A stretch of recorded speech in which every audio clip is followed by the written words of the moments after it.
Donc, on va parler des syndromes de Marfan et des aortopathies héréditaires. Euh, Vous aurez probablement mon diaporama. Vous avez aussi une vidéo sur la masterclass M3C Academy là, de Necker qui a été enregistrée récemment sur les aortopathies héréditaires. Euh, je vais essayer voilà. Là, vous voyez toujours.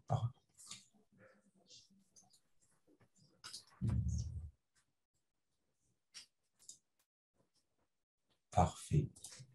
Donc, ces pathologies, les aortopathies héréditaires, notamment syndromiques, sont des pathologies qui sont graves, hein, puisque les premiers registres, ici pour le syndrome de Marfan, montraient une espérance de vie qui était de moins de 40 ans pour ces patients.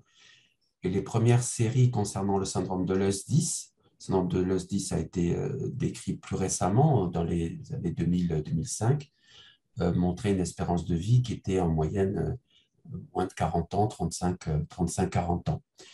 Et à partir du moment où on fait le diagnostic et on prend en charge ces patients, on observe ici, c'est la cohorte de Bichat de 1500 patients, qu'on améliore sensiblement l'espérance de vie par la prise en charge, la surveillance, le traitement bêta-bloquant, l'adaptation de l'activité physique et sportive.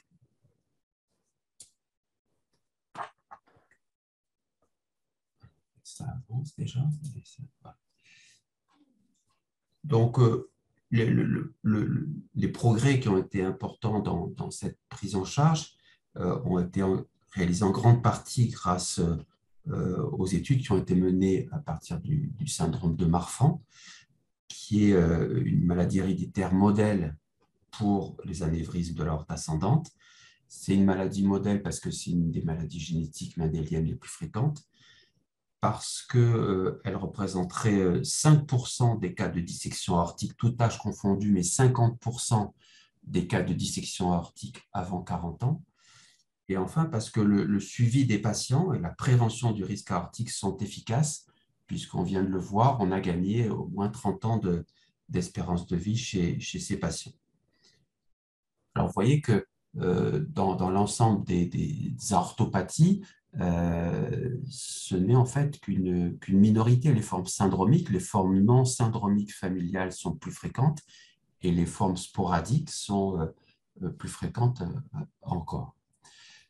Dans la physiopathologie des anévrismes de l'aorte ascendante, l'analyse des pièces opératoires était réputée d'une grande monotomie phénotypique, c'est-à-dire que quelle que soit l'étiologie dont on vient d'évoquer les grandes lignes, on ne peut pas ou très peu orienter vers la cause de l'orthopathie sous-jacente, constitutionnelle, génétique ou acquise.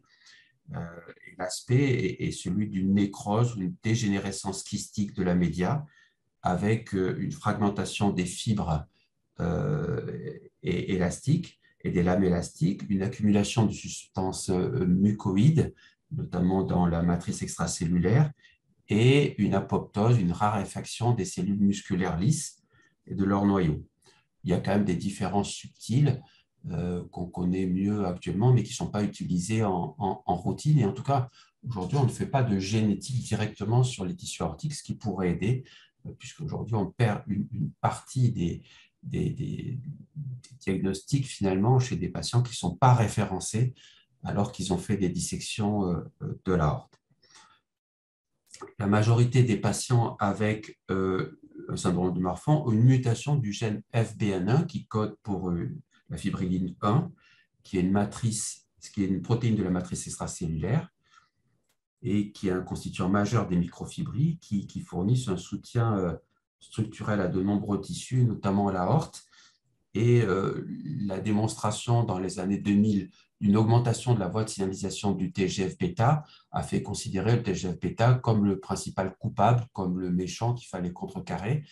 Et chez la souris, ça a marché assez bien puisqu'on a donné des anticorps anti-TGF-bêta ou du losartan et on avait une efficacité remarquable, spectaculaire sur l'aorte qui retrouvait des parois de dimension normal. Malheureusement, chez l'homme, ça ne marche pas. On sait que les traitements par losartan ne sont pas plus efficaces que les traitements bêta-bloquants, en tout cas ne sont pas efficaces sur la voie du TGF-bêta. Ce qu'on sait aujourd'hui, c'est que l'intégrité de l'aorte est maintenue par un réseau complexe et dynamique de signaux mécaniques et biochimiques. Et donc, l'hypothèse la plus récente, c'est qu'une altération de la mécanobiologie est le principal déclencheur des aortopathies. Et les variants génétiques qui causent ces aortopathies affectent la capacité des cellules musculaires lisses qui passent d'un phénotype contractile à un phénotype sécrétoire avec la sécrétion de métalloprotéinases qui vont conduire à un remodelage inadapté de la paroi vasculaire et à sa défaillance, aux anévrismes et aux dissections de l'aorte. Et donc, les variants génétiques, donc, comme la mutation FBN1 qui cause ces aortopathies, affectent la capacité des cellules musculaires lisses à recevoir et à interpréter les signaux mécaniques et biochimiques de l'environnement, ce qui entraîne une évolution vers ce phénotype avec sécrétion de métalloprotéinases. Et les mutations, ben, c'est au moins 3 voies qui sont connues. C'est la voie des composants de la matrice extracellulaire, comme les mutations FBN1. C'est la voie du TGF-bêta, donc le syndrome de Leus-10 ou apparenté, les mutations TGF-bêta R1 et R2. Et c'est ensuite des gènes qui codent pour l'appareil contractile des cellules musculaires lisses, et en particulier MYH11, ACTA2 par exemple, qui sont des mutations souvent associées à des pathologies non syndromiques. Alors, le syndrome de Marfan, pour être plus simple, c'est une pathologie considérée comme rare, c'est 1 pour 5000 naissances, c'est autosomique dominant, avec dans les 3/4 des cas une forme familiale, mais 25% de néomutations, on va dire de formes sporadiques, même ce chiffre est aujourd'hui plus élevé, avec, et c'est ce qui rend difficile le diagnostic, c'est une pénétrance élevée, mais un phénotype qui est très variable et qui évolue avec l'âge. Antoine Marfan, c'était un pédiatre d'origine occitane, il venait de Castelnaudary, il a fait ses études de médecine à Toulouse avant d'être un des maîtres de la pédiatrie moderne, c'était le maître de Robert Debré, et il a décrit le cas de cet enfant, Gabriel, qui avait une déformation congénitale des 4 membres avec un allongement des os longs et un certain degré d'amincissement. Il a décrit les termes d'oligosténomélie ou arachnodactylie. On sait aujourd'hui, probablement, cet enfant, elle n'avait pas un syndrome de Marfan tel qu'on l'entend aujourd'hui, mais un syndrome avec arachnodactylie, c'est-à-dire FBN, syndrome de Beals, qui d'ailleurs ne donne pas d'orthopathie héréditaire. D'ailleurs, elle est morte de tuberculose. Alors, un premier cas, vous avez cet enfant, vous voyez, il est déjà mal en point, il est en réanimation, il est intubé, il a cet aspect d'arthrogrypose, il a ce visage un peu avec des traits un peu vieillis, avec des traits un peu fripés, des oreilles mal ourlées, des doigts allongés. Et voyez ces images échographiques, qu'est-ce que vous pouvez évoquer? Il a une insuffisance cardiaque, hein, c'est pour ça qu'il est intubé. Est-ce que ça vous évoque quelque chose? Vous voyez les 2 ventricules, des fuites des valves.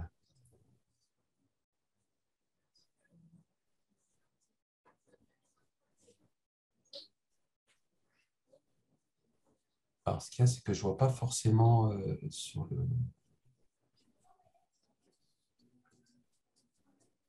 le chat, moi.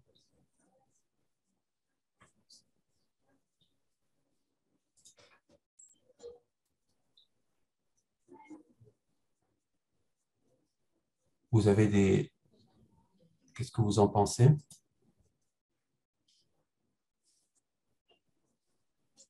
Est-ce que vous connaissez cette situation?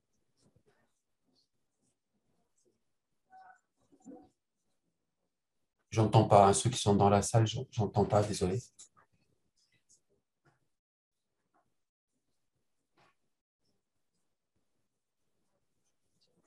Donc, situation-là, on a principalement un enfant bon, qui a des signes, hein, qui a quelques signes avec des doigts allongés, avec arachnodactylie, avec cette peau fripée et ces valvulopathies, cette valvulopathie. C'est ce qu'on appelle le syndrome de Marfan néonatal, donc une forme sévère, effectivement. Oui, il y a essentiellement un prolapsus bivalvulaire mitral, mais aussi tricuspide, avec deux ventricules dilatés, une aorte qui est probablement un peu dilatée, mais ce qui finalement le met en insuffisance cardiaque, c'est la dysfonction biventriculaire et les fuites des valves. Donc, c'est une pathologie qui est extrêmement sévère. Peu d'enfants, finalement, passent le cap des premières années de vie. Vous voyez, cet enfant, il est arrivé jusqu'à 19 ans. Il a eu un parcours particulièrement difficile. À 10 mois, il a eu un remplacement de l'aorte ascendante. À 21 mois, il a eu une valvuloplastie mitrale et tricuspide. On a essayé de réparer sans remplacer. Il a eu à 10 ans une chirurgie de scoliose. Finalement, il a eu un remplacement valvulaire aortique et mitral à 12 ans. Des complications de prothèse de hanche, hématome sous-dural. Et puis finalement, à 19 ans, une dissection de type B étendue qui a conduit au décès. Donc, impossibilité de réparer cette aorte extrêmement fragile. Donc, une pathologie qui est très sévère, qui correspond dans la très grande majorité des cas à des néomutations, des mutations de nouveau, et sur des exons particuliers du gène FBN1, c'est les exons 24-32. Et vous voyez que la majorité des patients décèdent dans les premiers mois, premières années de vie. Et donc, les facteurs de mauvais pronostic, ben, c'est notamment les insuffisances valvulaires, c'est l'association à des hernies de coupole et les mutations 25-26. Donc ça, c'est vraiment rare. On en voit assez rarement et très peu survivent. Donc, ce n'est pas quand même une pathologie qu'on voit au quotidien. Alors, une situation là qui est beaucoup plus fréquente, c'est en tout cas dans les centres de compétences, centres de référence, on voit ces enfants qui nous sont référés parce que cet enfant, à 8 ans, il est assez grand, il a un pectus, il est hyperlaxe, il a des vergetures. Bon, donc on lui fait une échographie cardiaque et puis on trouve une aorte. On y reviendra avec un Z-score qui a +1, donc une aorte qui est pas dilatée, une mitrale normale. Donc, qu'est-ce qu'on fait?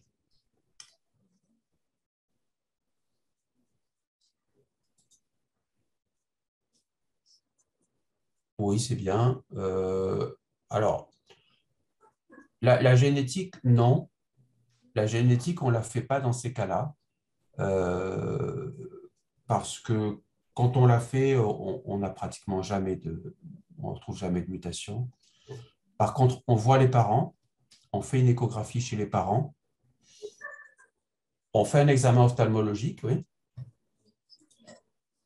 et on le revoit au moins une fois à l'adolescence. Parce qu'on peut très bien avoir à cet âge-là des signes incomplets extracardiaques et on peut avoir une évolution du diamètre aortique.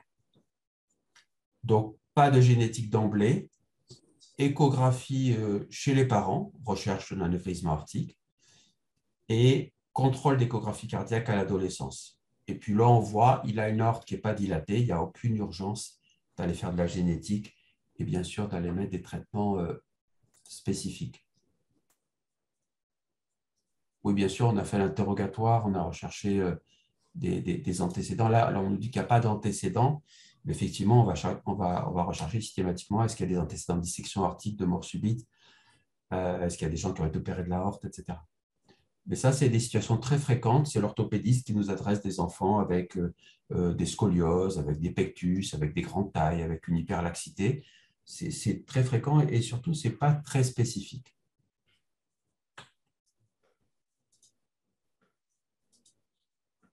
Alors, vous avez une autre enfant qui a 7 ans. Il y a une histoire de prolapsus mitral familial, bon, à l'interrogatoire. Elle a une grande taille. Elle a quelques signes d'hyperélasticité avec un signe du poignet. On a cette échographie cardiaque. Et donc là, vous suivez les recommandations, vous allez mesurer l'aorte sur une coupe parasternale longue axe, du bord d'attaque au bord d'attaque, sur l'onde R en télédiastole. Voilà, vous avez un diamètre au niveau des Valsalva à 30 mm. Vous regardez sa surface corporelle et vous vous référez aux deux tables pour évaluer son Z-score. Et ici, vous avez un Z-score selon les tables de Mathieu Gauthier qui sont assez spécifiques chez l'enfant, moins 18 ans, à plus 3. Donc cet enfant, là, il y a un antécédent, bon, prolapsus valvulaire mitral. Elle est grande, elle a quelques signes squelettiques, mais elle n'a pas un score systémique. On verra ce que c'est plus loin, supérieur à 7. Et elle a une aorte qui est dilatée, Z-score à plus 3, il n'y a pas de doute, elle a une aorte dilatée. Qu'est-ce qu'on fait?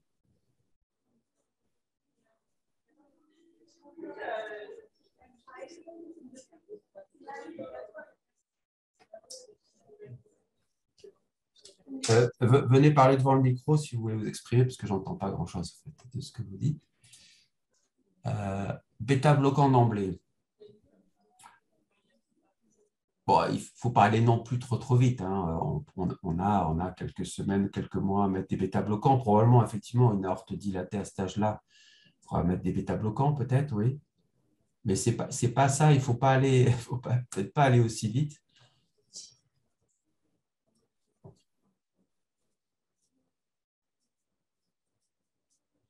Bon, sur l'examen, on n'a pas tous les éléments. Qu'est-ce qui nous manque, par exemple? Ça a été dit tout à l'heure. L'examen ophtalmo, oui. On lui fait un examen ophtalmo. Bon, l'examen est normal. Il faut avoir toujours le même réflexe et vous le verrez jusqu'à la fin de mon topo. C'est-à-dire quand on a un enfant, mais c'est pareil quand on a un adulte finalement, quand on a quelqu'un qui a une aorte dilatée, effectivement, on fait une échographie des parents. On fait une échographie dans la famille. Parce que ça peut très vite donner des réponses.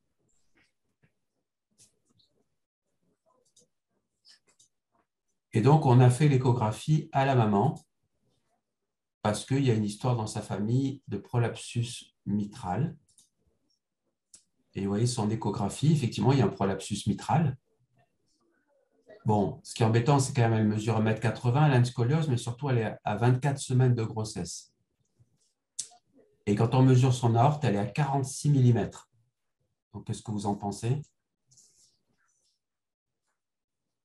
Bon, on a bien fait de faire l'échographie. Bon, on l'aurait fait avant la grossesse, on aurait contre-indiqué la grossesse.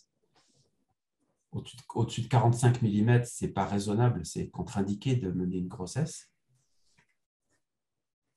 Et surtout, manifestement, il y a une orthopathie héréditaire avec des signes squelettiques, une grande taille, une histoire de prolapsus mitral. Et effectivement, la génétique reviendra positive avec une mutation FBN1. Donc, voilà une famille où les patients, finalement, ne sont pas très syndromiques et où, à partir d'une dilatation, c'est une vraie histoire, hein, et à partir d'une enfant chez qui on a découvert un peu fortuitement, parce que là, elle n'avait pas grand-chose comme site squelettique, une aorte dilatée, on a trouvé une dilatation aortique très significative chez sa mère. 46 mm, c'est très dilaté, au point que après la naissance de l'enfant, elle a été opérée de son aorte ascendante et elle a eu une intervention de Tyrone Davy. Donc, vous voyez, il faut avoir toujours ce réflexe quand il y a un patient qui a une aorte dilatée, peut-être bien sûr avec la bicuspidie, mais il faut voir la famille, il faut voir les apparentés au premier degré. Donc, le diagnostic de syndrome de Marfan, il est défini maintenant depuis plus de 10 ans par la nosologie de Gand. Et en gros, s'il n'y a pas d'histoire familiale, il suffit d'avoir une aorte dilatée et une luxation du cristallin ou un score systémique supérieur à plus 7 ou une mutation FBN1 pour parler syndrome de Marfan. Vous voyez que là, si on avait fait la génétique, on aurait attendu 1 an pour avoir la génétique, alors qu'en voyant la famille, on avait un diagnostic quasi immédiat.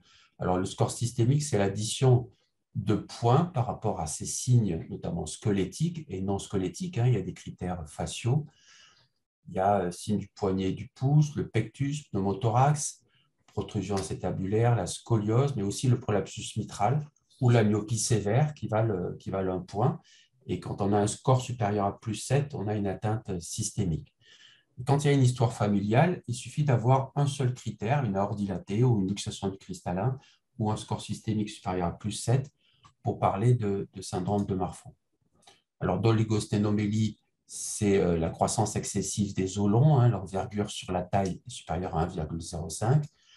C'est les anomalies du pectus, c'est la scoliose, c'est pied plat, protrusion acétabulaire, et les signes squelettiques, arachnodactylie, hypermobilité articulaire. La difficulté, notamment chez l'enfant, c'est que ces signes ne sont pas très spécifiques. Chez des enfants qui n'ont pas de Marfan, on a aussi des déformations squelettiques, on a des scolioses, on a des pieds plats, on a des vergetures.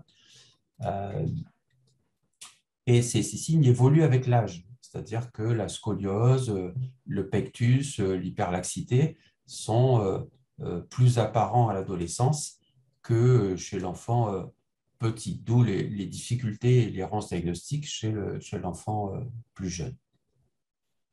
Alors, sur le plan cardiologique, plus de 2 tiers des enfants ont déjà une dilatation de l'aorte et souvent importante, puisqu'un tiers d'entre eux ont un score supérieur à plus 3. On a des fuites mitrales sur le prolapsus mitral, mais en général, les fuites importantes ne sont pas très fréquentes. Et en tout cas, les chirurgies sont rares.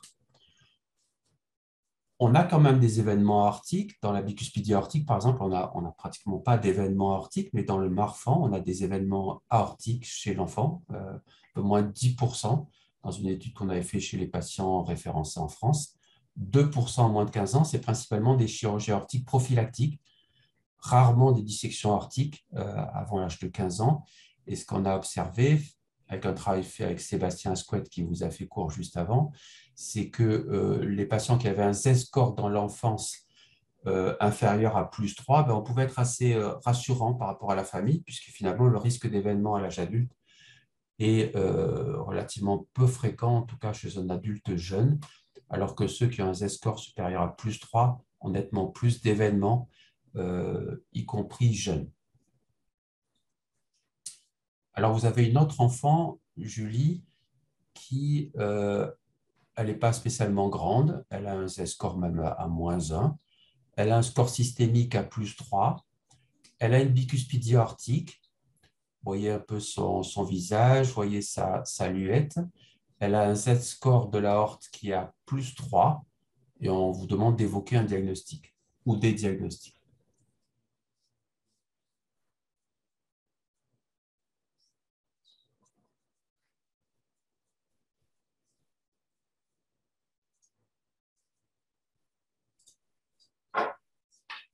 Voilà, donc 2 ont répondu et 3, c'est bien. On parlait de syndrome de Leus-10, effectivement.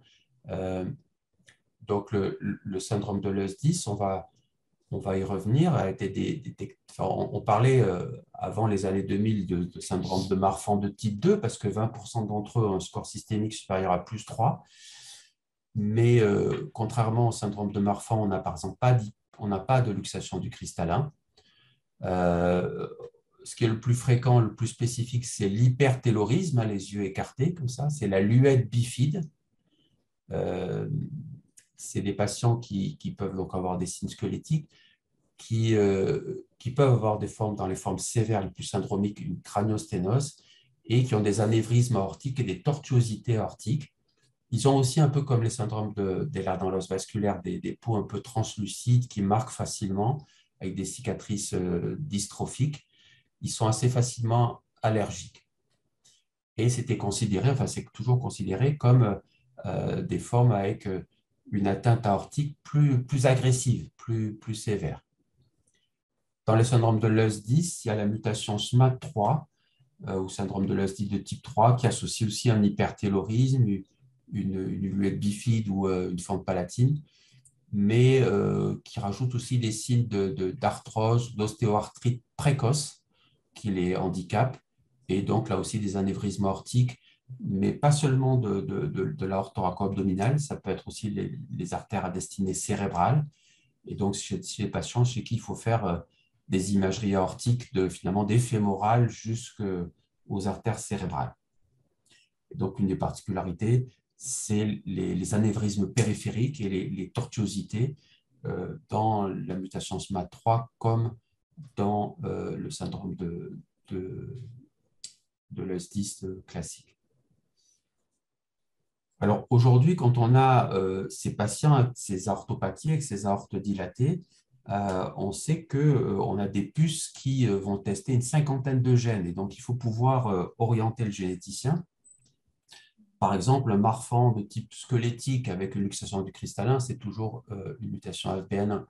Mais des signes squelettiques sans luxation du cristallin avec une dilatation aortique, ça peut être d'autres gènes comme LOX, SMAD3, comme les mutations TGF-bêta.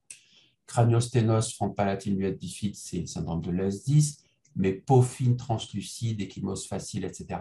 Ça peut être là aussi le syndrome de l'ES10, mais le syndrome d'Ehlers dans l'os vasculaire, comme les ruptures utérines ou ruptures digestives. Persistance du canal artériel, c'est intéressant parce qu'il y a un certain nombre d'orthopathies comme les mutations MYH11, les premières familles MYH11 ont associé une arthropathie avec dilatation aortique et persistance du canal artériel, comme les mutations ACTA2, comme le syndrome de l'ES10, et comme une mutation récemment décrite HIPO8, qui donne des dysimmunités. La bicuspidie est plus fréquente dans le syndrome de l'ES10 et dans ACTA2. Et dans ACTA2, on a aussi l'hypertension pulmonaire ou des pathologies vasculaires cérébrales. Donc, c'est intéressant d'orienter le généticien et dans ces cas-là, par exemple, la persistance du canal artériel est quelque chose à signaler parce qu'il peut orienter vers certaines mutations plus spécifiques.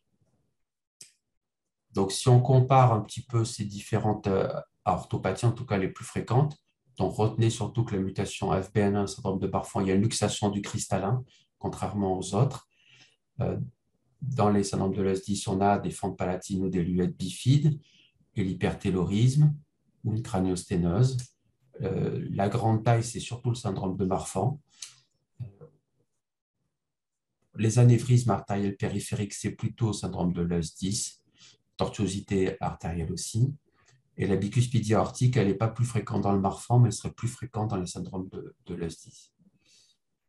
Alors, on a un jeune de 12 ans qui est asymptomatique, on lui fait un bilan sportif, parce que notamment, il y a un antécédent de dissection aortique chez son grand-père à 42 ans, et on lui trouve une valve aortique tricuspide avec un Z-score de l'aorte à Valsalva à +3. On vous demande qu'est-ce qu'on fait, quel bilan, quel diagnostic.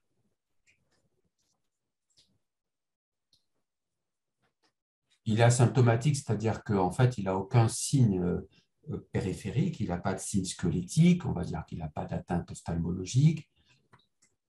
Il est sportif, bon, il n'a pas de scoliose, il n'a pas de pectus, et on lui tombe une aorte dilatée.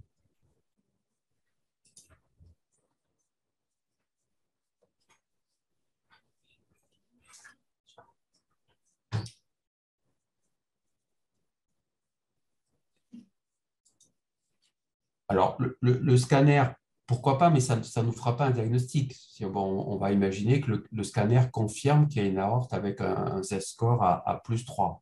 Voilà, rien de plus. Mais on ne sera pas plus avancé.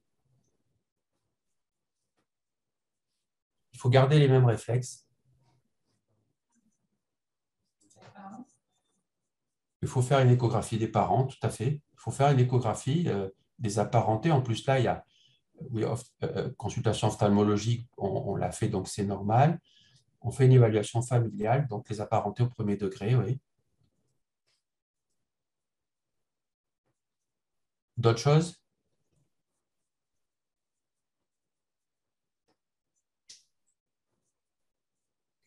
Est-ce qu'on fait de la génétique, par exemple?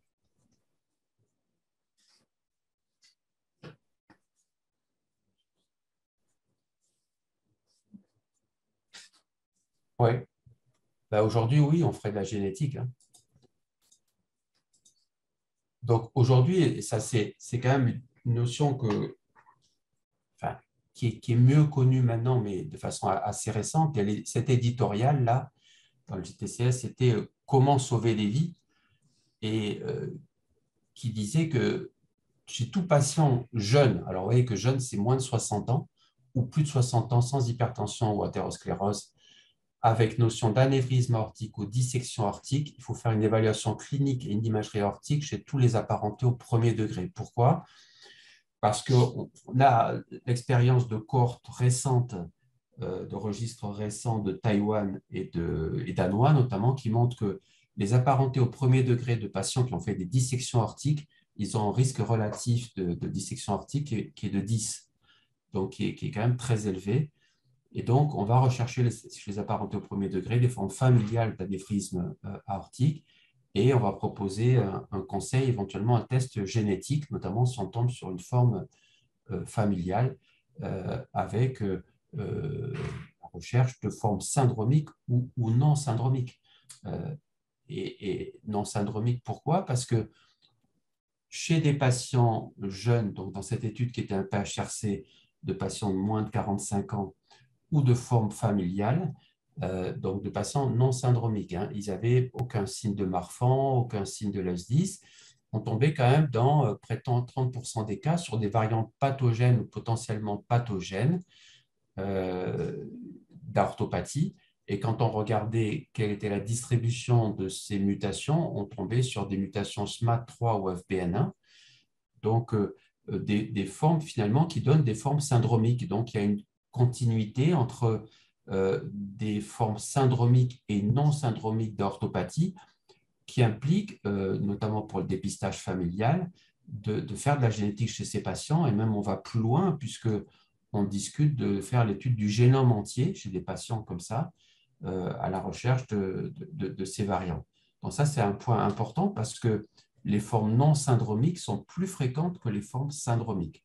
Donc, vous voyez que, alors on ne connaît pas encore tous les gènes, manifestement, notamment dans les formes familiales, hein, où on tombe que finalement, on a une trentaine de pourcents de gènes qui sont trouvés, mais il y en a sans doute d'autres, on en découvre des nouveaux gènes tous les ans. Donc, un patient jeune, même s'il n'a aucun signe de Marfan, mais qu'il a une aorte dilatée, ce n'est pas pour ça qu'il ne faut pas nous le référer dans les centres de référence Marfan et apparentés ou centres de compétences pour voir sa famille et pour faire de la génétique. C'est un point important. Alors, vous avez un jeune de 14 ans qui a lui, voilà, le diagnostic est fait, il a une mutation FBN1, il a une aorte au Valsalva à 39, ce qui fait un Z-score à plus 2,5 sur une valve tricuspide, il a de l'asthme, et on vous demandait qu'est-ce qu'on fait, comment on le surveille, quelle prévention, quel traitement, quel sport. Donc, quelle prévention, quel traitement, quel sport, comment on le prend en charge. Il a donc un Marfan confirmé avec mutation FBN1 et une aorte qui est modérément dilatée.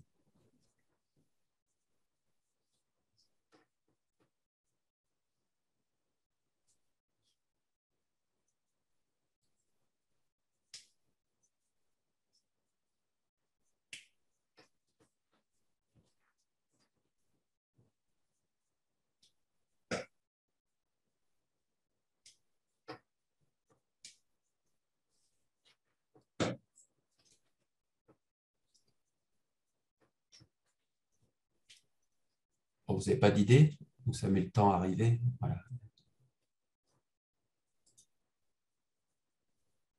Pas de sport de contact, oui. Donc, une adaptation des sports. Pas de sport de contact. Pas de sport de forte intensité. Des bêta-bloquants, oui. Alors, scanner tous les ans, là, vous êtes dur. Hein, vous allez l'irradier. Il n'a que 14 ans. Hein. Si vous voyez que maintenant, l'espérance de vie des patients Marfan, c'est proche de la normale, là, vous allez... C'est un radiologue qui parle, qui est en libéral, non? Inhibiteur calcique. C'est le traitement en première intention, les inhibiteurs calciques? Ah, c'est parce qu'il a de l'asthme. OK. Bon. Surveillance semestrielle. En tout cas, une surveillance.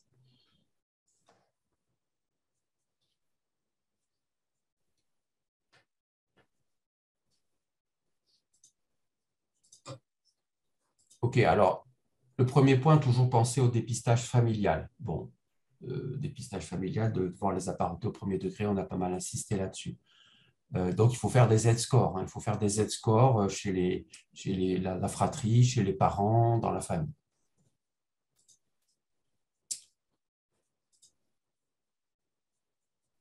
Ensuite, il faut surveiller. Alors, échographie tous les ans. Un Z-score plus 2,5, une échographie tous les ans, si on est loin des limites chirurgicales, ce qui est probablement le cas, c'est suffisant. IRM scanner, oui, mais ce n'est pas tous les ans, c'est une fois dans l'enfance.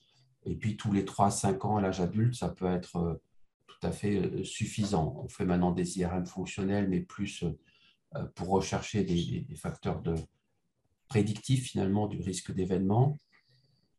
La prévention, c'est aussi l'éducation thérapeutique. Bon, c'est les bêta-bloquants et c'est l'adaptation du sport. Alors, les bêta-bloquants, c'est des études anciennes hein, qui datent de plus de 30 ans, qui ont montré que les bêta-bloquants, on a parlé tout à l'heure de la mécanobiologie, on ne sait pas agir directement sur les voies de signalisation, sur la cascade d'événements qui est à l'origine de l'orthopathie.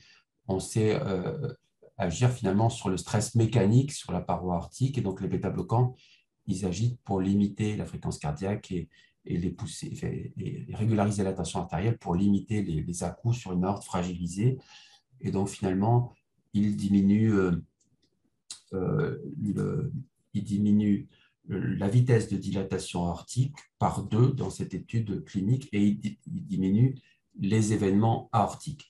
Et donc ça, c'était des jeunes en moyenne de 14 ans, mais pas mal d'adultes. Et Magali Ladouceur a fait cette étude en pédiatrie chez des moins de 12 ans, en moyenne autour de 6 ans, et montrait aussi un bénéfice, pas en termes d'événements parce qu'ils étaient jeunes, mais en termes en termes de limitation de la dilatation aortique.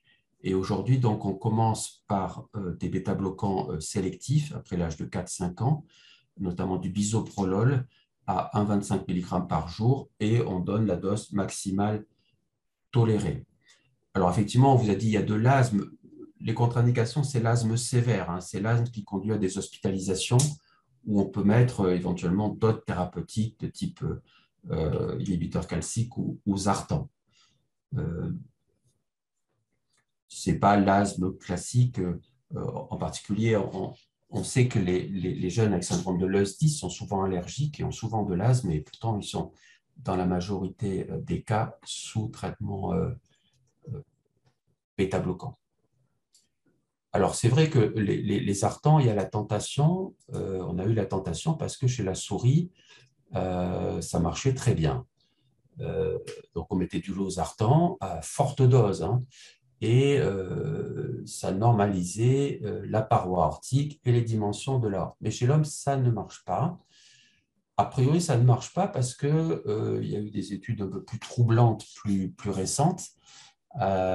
Quand on regarde, donc ici, c'est une méta-analyse de l'été 2022, et l'étude française Marfan-Zartan montrait aucun bénéfice de rajouter des Zartans au bêta-bloquants. Bon, et l'étude américaine, plus de 600 patients, ne montrait pas de différence entre les traitements bêta-bloquants et les Zartans, et il y avait même plus d'événements chez les patients avec des Zartans. Mais une étude anglaise, ici publiée en 2020, montrait un bénéfice potentiel des Zartans, et donc dans la méta-analyse, ça fait pencher la balance en faveur potentiellement des Zartans. En réalité, même si ça a été publié dans le Lancet, il faut être critique par rapport à cette étude, cette méta-analyse. D'abord, il n'y a pas beaucoup de patients. Ensuite, dans l'étude anglaise, 50% seulement des patients étaient sous bêta-bloquants contre plus de 80% dans l'étude Marfan-Zartan. C'est-à-dire, dans Marfan-Zartan, la majorité des patients étaient sous bêta-bloquants, on leur ajoutait des Zartans, et ça ne changeait rien. Alors que dans l'étude anglaise, ici, seulement la moitié était sous bêta-bloquant, et donc là, on trouvait une amélioration. D'autre part, dans les études jusque-là avec les Zartans, c'était le losartan qui était utilisé. Dans l'étude anglaise, on utilise iberzartan, qui a des propriétés qui sont sans doute plus favorable de biodisponibilité et de durée de vie. En tout cas, ce qu'on peut retenir de ça et ce que retiennent en tout cas les recommandations américaines, pas les recommandations françaises. En France, on est très bêta-bloquant, hein. Si vous dites à Guillaume Jondot qu'on donne l'un ou l'autre, il ne va pas être très content. Mais si vous demandez à Bart Lutz, qui est en Belgique, il va vous dire que lui donne des Ibersartan à 2 mg par kilo et par jour. Donc, en tout cas, les recommandations américaines disent que dans le syndrome de Marfan, il faut donner des bêta-bloquants ou des artans à la dose maximale tolérée pour réduire le risque de dilatation aortique. Par contre, la bithérapie d'associer les deux est un niveau de preuve qui est quand même moins important. Vous avez compris qu'aussi l'inconvénient des artans, c'est que d'une part, il n'y a aucune étude pédiatrique euh, pour montrer la tolérance et l'efficacité euh, des artans, et d'autre part, c'est contre-indiqué chez la femme enceinte. Donc, ça a potentiellement certains inconvénients, mais voilà, il y a une alternative potentielle du moment qu'on donne à bonne dose. Euh, et quand on a des patients qui ont d'emblée une aorte très dilatée proche des limites chirurgicales ou qui évoluent rapidement, on est en droit, enfin moi c'est ce que je fais, de rajouter de l'ibersartan. Alors, le sport, est-ce que c'est à risque? Ben, oui, parce que dans les années où finalement les patients Marfan n'étaient pas forcément dépistés et surveillés et traités, il y a eu des morts subites, des dissections aortiques chez un basketteur, chez une volleyeuse, hein, qui étaient quand même des athlètes connus. Et quand on regarde les registres de morts subites, il y a 1% des décès dans le registre américain chez des patients de moins de 40 ans, des athlètes de moins de 40 ans, qui avaient fait des dissections en rupture aortique avec un syndrome de Marfan qui était diagnostiqué ou suspecté chez la moitié d'entre eux, souvent à l'autopsie, majoritairement des hommes, à un âge relativement jeune, hein, plus de 17 ans, pour des sports classiques aux États-Unis, un basket, foot, baseball. Et dans les 2 tiers des cas, les dissections aortiques survenaient pendant le sport. Donc ça existe, ce n'est pas très fréquent, mais il y a des décès subis ou des dissections aortiques pendant l'effort. Pourtant, des études récentes qui ont été faites là aussi chez la souris montrent que quand on compare une souris sédentaire à une souris chez qui on fait faire de l'exercice aérobie, d'endurance aérobie pendant 5 mois, la souris active, elle dilate moins son aorte que la souris sédentaire. Et une autre étude, pareil chez la souris, étudiée pendant 5 mois, étudie même quel est le niveau d'intensité de l'activité physique qui est le plus favorable pour la santé aortique, et donc qui prévient le mieux la dilatation aortique. Pour une endurance modérée c'est 40 à 70% de la VO2 max, on a plutôt un effet favorable par rapport à des patients sédentaires sur l'évolution des diamètres aortiques. Et l'article conclut que finalement, une activité physique aérobie modérée diminuait la sécrétion de métalloprotéinase et donc diminuait les risques aortiques, hein, les risques d'anévrisme aortique et donc potentiellement de dissection. D'où actuellement des programmes de réhabilitation à l'effort. On sait que les patients Marfan, les jeunes patients Marfan, c'est une étude qu'on a fait dans notre centre à Toulouse, ils sont très déconditionnés parce qu'évidemment, on les a limités dans leur activité physique et sportive. Vous voyez que seulement 66%, que ces patients avaient 66% de la VO2 théorique, donc avaient dans la très grande majorité des cas une VO2 max qui était inférieure aux 80% de la théorique. Et quand on met en place un programme de réhabilitation, on arrive à améliorer la VO2, on arrive à améliorer le premier seuil ventilatoire. Donc, c'était vraiment des patients qui étaient déconditionnés, qu'on arrive à reconditionner et chez qui on va finalement améliorer les paramètres de qualité de vie. On n'a pas réussi à montrer pour l'instant qu'on améliorait l'évolution des diamètres aortiques. En tout cas, on ne l'aggrave pas, mais on améliore les paramètres de qualité de vie chez le patient, mais aussi le ressenti chez leurs parents. Et donc, on est au début d'études de réhabilitation qui montrent qu'on a probablement intérêt à laisser faire une activité d'endurance au moins modérée chez ces patients. Les recommandations actuelles sont encore restrictives, hein, c'est les recommandations de 2020 de l'ESC, qui disent que dans le syndrome de Marfan sans dilatation aortique, on a un risque faible, enfin faible intermédiaire. Il est risque intermédiaire quand il y a une dilatation aortique modérée. Il y a une contre-indication au sport à plus de 45 mm en syndrome de Marfan. Par contre, on reste restrictif chez les patients opérés de l'aorte. Donc, dans le risque intermédiaire, on est probablement encore trop restrictif chez ces patients.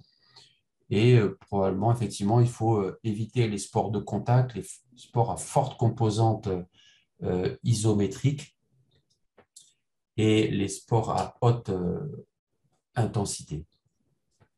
Mais en général, on fait quand même beaucoup de cas par cas et nous, on va même jusqu'à proposer par rapport au programme scolaire, en fonction de la classe du jeune, de dire, ben voilà, il a cette atteinte squelettique, il a cette atteinte ophtalmologique, cette atteinte cardiaque par rapport au programme de l'éducation nationale, parce qu'on était un peu agacé de ces demandes d'enseignants qui nous disaient, ben, listez-nous les sports qu'il a le droit de faire et pas faire. Ben voilà, on leur donne la liste de l'éducation nationale et avec un logiciel développé par l'équipe de Bichat, ben, on leur dit oui, non, oui, non, oui, non. Et ils ont comme ça, dans toute leur scolarité, le sport qui est possible de faire, au moins dans le cadre scolaire. Et après, c'est du cas par cas en extrascolaire. Alors, l'autre type de prévention, c'est la chirurgie préventive. On a cette jeune qui a 15 ans et qui a un syndrome de Loeys-Dietz, à la mutation TGF-bêta-R2, découverte à la suite d'une dissection de l'aorte chez son père. Elle a une aorte au niveau des ciliés valsalva à 44, un Z-score à plus 6. Qu'est-ce qu'on fait?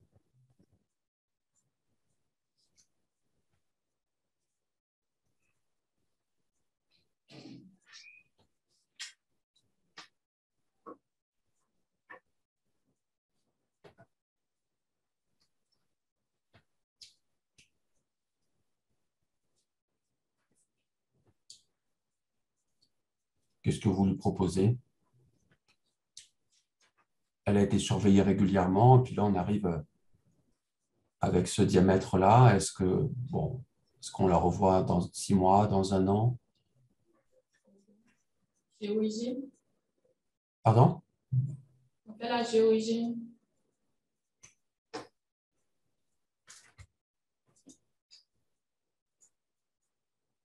Alors, recherche d'histoire familiale, son père a fait une dissection aortique et donc remplacement aortique. Oui, on commence par un scanner. C'est toujours important quand même de valider les diamètres aortiques, hein. Effectivement, si le scanner confirme une dilatation aortique, on est pas loin ou on est peut-être déjà dans une indication de remplacement de l'aorte ascendante. Effectivement, on va discuter une prise en charge chirurgicale. Alors, vous voyez que c'est important de connaître le diagnostic parce que les événements aortiques surviennent de façon quand même assez différente selon le type de pathologie.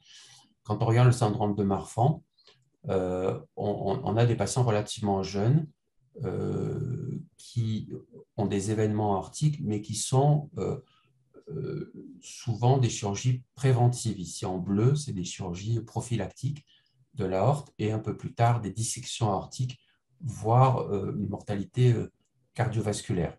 Donc, en moyenne, on a autour de 35-40 ans une chirurgie aortique, mais le plus souvent, c'est une chirurgie qui est prophylactique, en tout cas deux fois plus de chirurgie préventive que de dissection aortique ou de décès lié à un événement aortique.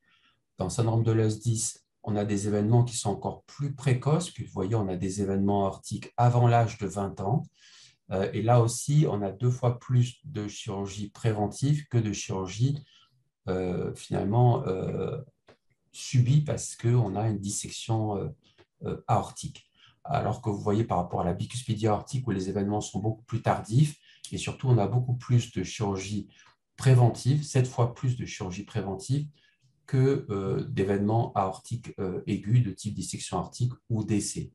Et enfin, dans les formes non syndromiques, on a autant d'événements finalement aiguë de dissection aortique ou de décès que de chirurgie préventive parce que la majorité des patients ne sont pas dépistés. Et donc, même si les événements sont plus tardifs, ils sont plus tardifs parce qu'on ne les a pas détectés ou on les a détectés quand c'était trop tard lors d'une dissection de l'aorte. Et dans le syndrome de Loeys-Dietz, on sait que les événements aortiques, donc principalement les nécessités de chirurgie prophylactique ou de dissection, concernent la moitié des patients à 40 ans. Et quand on regarde les diamètres aortiques chez ces patients, ben on a quand même, notamment ici, là, les carrés, c'est des femmes jeunes, souvent syndromiques, c'est-à-dire elles ne sont pas très grandes en taille, mais elles ont les signes faciaux qu'on connaît, l'hypertélorisme, la luette bifide, voire des craniosténoses, des formes assez sévères. Mais vous voyez que leur diamètre, c'est 40 mm. Entre 40 et 50 mm, on a déjà des événements. Et donc, vous voyez que la chirurgie préventive, elle a souvent été faite déjà entre 40 et 50 ans.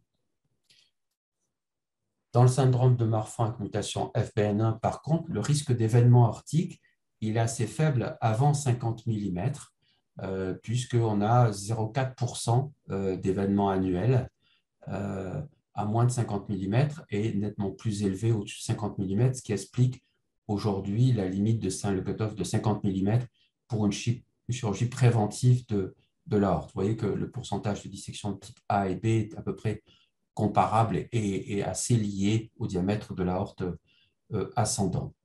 On a quand même évolué sur le syndrome de Marfan notamment. On sait que donc aujourd'hui l'espérance de vie est proche de la normale chez ces patients, mais quand même la moitié des patients à 50 ans vont avoir disséqué ou avoir une chirurgie aortique. Et quand on regarde le type de mutation FBN1, on s'aperçoit que les PTC, c'est-à-dire les mutations avec un codon stop terminal qui donne une haploinsuffisance en protéines, sont plus sévères que les mutations dominant négatif infra. Bon, ça, donc, on sait qu'il y a des génotypes plus sévères, donc le PTC est plus sévère que la mutation de type infra. On sait aussi que dans la fibrilline de type 1, on a beaucoup de molécules de cystéine qui font des ponts disulfure et les mutations qui, avec soustraction de cystéine, ont plus d'événements, ici en rouge, en rose, que celles, au contraire, où il y a un ajout de cystéine. Et c'est comme ça qu'on arrive à préciser le pronostic, le risque d'événement aortique. Donc, évidemment, le cas index, le probant, souvent, finalement, c'est chez lui qu'on a fait le diagnostic, donc il est plus sévère parce qu'on ne l'a pas surveillé, on n'a pas fait la prévention habituelle. Le PTC, codon stop terminal, la mutation codon stop terminal est plus sévère. Les femmes sont moins sévères que les hommes. Je me suis trompé dans vous verrez si vous voyez la vidéo masterclass, je dis l'inverse, mais c'est bien les femmes qui sont moins sévères que les hommes. Et surtout, quand il y a un ajout de cystéine, finalement, finalement le risque aortique est nul, est quasi nul chez les apparentés. Et ce qui veut dire que quand on a ce type de mutation, on peut sans doute être plus laxiste chez ces patients et peut-être être moins, finalement, les embêter moins avec les traitements bêta-bloquants et ce type de prévention, puisque finalement, ils ne vont jamais dilater leur aorte. Et on a des familles comme ça qui dilatent jamais leur aorte avec des mutations avec ajout de cystéine, alors que quand il y a une perte de cystéine, on a des formes plus sévères. Bon, pour vous dire qu'on progresse quand même dans la corrélation phénotype-génotype. On a vu que les tortuosités, quand il y a des tortuosités aortiques ou des artères vertébrales, des artères destinées cérébrales, c'est des formes plus sévères. C'est-à-dire quand on mesure l'aorte, le rapport entre l'aorte déroulée sur l'aorte pris en verticale, si le rapport est supérieur à 1,95, on a des formes plus sévères. Autre élément, la disjonction annulaire mitrale, c'est un signe aussi assez récent. Quand il y a un décalage entre l'anneau mitral et la paroi postérieure mitrale, ici quand la valve est fermée, on appelle ça la disjonction annulaire mitrale, il y a plus d'événements mitraux, il y a plus d'événements aortiques et il y a plus, ça on le savait, d'événements aortiques. Il y a de la fibrose myocardique assez localisée, on ne la voit pas si on ne la demande pas sur les IRM, et il y a plus d'événements aortiques, c'est des patients qui font plus de morts subites, notamment rythmiques. Et donc, si on revient à la chirurgie prophylactique, donc les recommandations sont d'opérer les patients qui ont des aortes à plus de 50 mm, sauf s'ils ont des facteurs de risque, qui sont l'évolution rapide des diamètres aortiques ou des dissections dans la famille chez des patients qui avaient des aortes peu dilatées. Et à 45 mm, au-dessus de 45 mm, dans le syndrome de Loeys 10. Les recommandations américaines sont 42 mm, hein, sont même à des diamètres inférieurs. Mais ce qui est important, c'est que le rôle aujourd'hui de la génétique, du type de mutation, pour préciser à quel moment il faut faire de la chirurgie préventive chez ces patients, puisque on sait qu'on a des orthopathies avec des mutations qui sont plus agressives, notamment le syndrome de Loeys 10. Bon, alors, la chirurgie, elle est indiquée, donc souvent, c'est quand même des adolescents, donc on reste sur des valeurs qu'on vient de voir, supérieures à 50 mm, 45 mm, sur une histoire familiale de dissection aortique pour des diamètres faibles, ou évolution rapide des diamètres aortiques, plus de 3 ou 5 mm par an, ou s'il y a besoin d'une chirurgie, parce qu'il y a une fuite aortique associée, ou d'une chirurgie mitrale.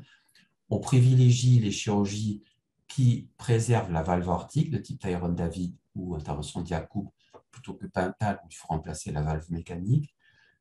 Et ça donne des relativement bons résultats, y compris chez l'enfant. Et cette série quand même de 100 enfants qui avaient une intervention de type Tyrone-David, qui a une bonne espérance de vie. Bien sûr, il y a des réopérations. Hein. À 10 ans, il y a quand même 20% 20-30% de réopérations.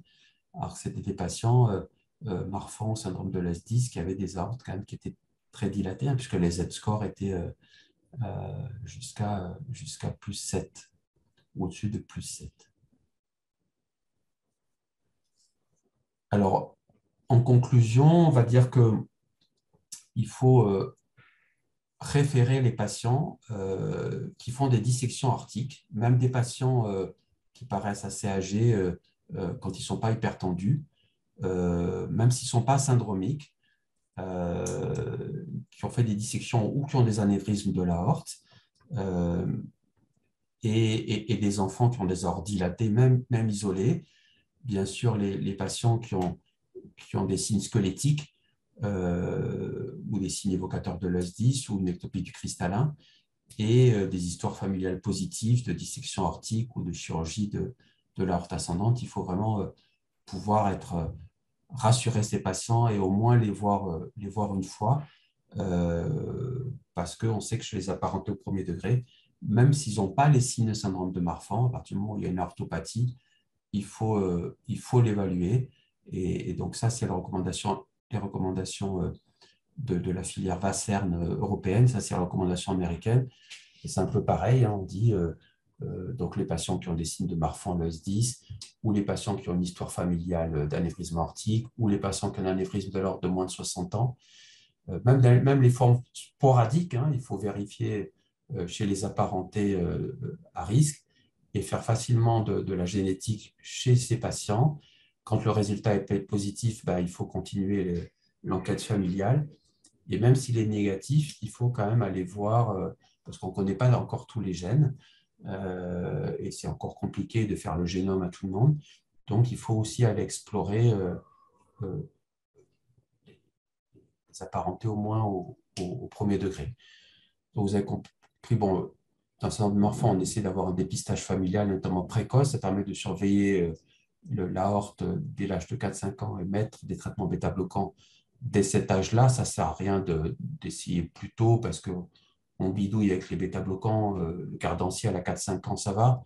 Avant, c'est toujours un peu plus compliqué de donner de l'avocardil ou d'autres types de traitements. Il faut adapter les activités physiques et sportives, mais sans doute pas les contre-indiquer parce qu'on s'aperçoit que c'est des patients qui sont souvent très sédentaires, très déconditionnés et que finalement, on ne leur rend pas service en leur interdisant de faire du sport. Voilà, j'ai fini. Si vous avez des questions.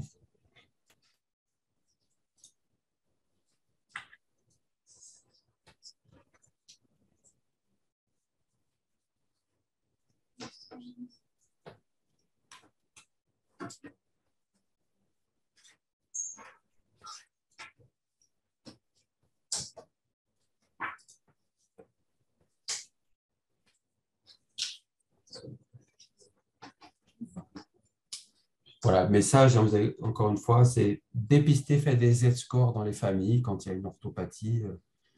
Faites des Z-scores et ça sauve des vies. Oui, c'est ça, c'est bon. J'avais une question. Oui. Par exemple, si un enfant il a un enfant, mais il n'a pas encore de dilatation de l'aorte, du genre il a un Z-score à +1, est-ce que lui, on lui met directement les bêta-bloquants ou on attend que ça monte un tout petit peu, du genre un +2, +3? Non, non, à l'âge de 4-5 ans, quand on fait le diagnostic, on les met sous bêta-bloquant. Même s'il n'y a pas de dilatation? Oui. Alors là où on peut discuter, c'est ce que j'ai dit il y a un petit moment, c'est dans les mutations où on a un ajout de cystéine. Mais on peut avoir des évolutions quand même dans l'enfance. Alors évidemment, il sera moins à risque d'événements aortiques, mais on voit quand même que la moitié des patients vont avoir besoin d'une chirurgie ou vont disséquer à 50 ans. Donc ça fait quand même beaucoup de patients. Donc la vie est longue, même quand on a un enfant jeune. Z-score à +1, il peut se retrouver avec une aorte dilatée à l'âge adulte quand même. Donc aujourd'hui, en tout cas, les recommandations sont de traiter tout le monde à partir de l'âge de 4-5 ans, à partir du moment où on a fait le diagnostic. Alors c'est sûr, si à 4 ans, l'enfant il a vraiment une aorte qui n'est pas dilatée, bon, qu'on vient de faire le diagnostic, on peut préparer la famille et puis leur dire, bon, ben, ça sera peut-être plus facile quand il aura 6 ou 7 ans, il va être à l'école, on pourra donner le cardanciel à 1,25 en comprimé. Voilà, il n'y a pas d'urgence. Hein. Je suis d'accord qu'on ne va pas se précipiter, mais on va quand même finir par le donner avant l'adolescence. Merci beaucoup. De rien.